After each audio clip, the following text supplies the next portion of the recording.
In today's video, I'll show you how to get Afterpay set up with Acuity step by step.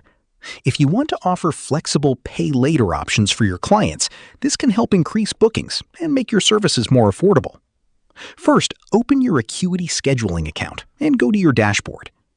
Before anything else, make sure your payment system is connected. Go to Payment Settings and connect a supported payment processor like Stripe or Square. This is important because Afterpay works through supported payment gateways.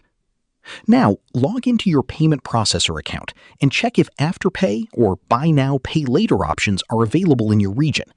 In most cases, Afterpay is enabled through Stripe or compatible checkout integrations. Once Afterpay is available in your payment settings, enable it from your Payment Methods section. This allows clients to choose Afterpay during checkout when booking appointments. Next, go back to Acuity and make sure your appointment types are set to accept online payments. Open each service and confirm that payment is required or deposits are enabled.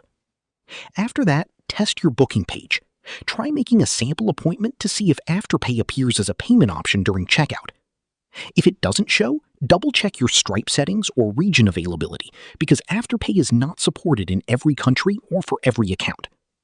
You can also combine Afterpay with deposits or full payment settings, depending on how you want to structure your pricing. Before finishing, always review your checkout flow to make sure clients have a smooth and clear payment experience. And that's it. You've successfully set up Afterpay with Acuity and made your services more flexible for clients. And that's how you get Afterpay on Acuity. Share this video and subscribe for more helpful tutorials.